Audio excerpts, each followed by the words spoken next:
Welcome to zwide-media. If you're new to this channel, please subscribe. Don't forget to like, comment and share.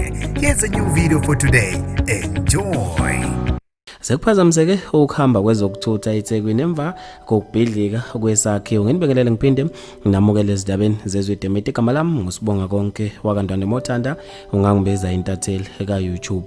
Kubikwa ukuthi uvaliwe umgwaqo Anthony Lembede ezimpambaneni zika Dorothy Nyembe Street enkabeni yeThekwini ngemumva kokubhidlika kwesakhiwo. Amaphoyisa kamasipala anxusa abashayeli ukuthi basebenzise eminye imizila. Lokhu akwazi ukuthi ngabe kube yini imbangela yokubhidlika kwelesakhiwo esivele sawela emgwaqeni, futhi ke akazi ukuthi umonakalo ube ngakanani nokuthi bangakanani abathe bathinteka kulesehlakala. Abantu babe nokuphawula kwahlukahlukene khona lapha ezinkundleni zokuxhumana.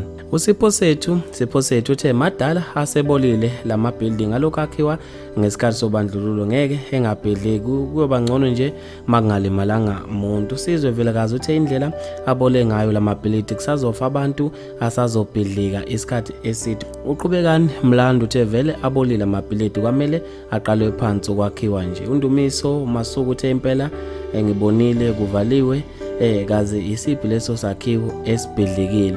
Uthi DK Sabo Zulu uthe kaze siwiswa yini isakhiwo Nkosi yami.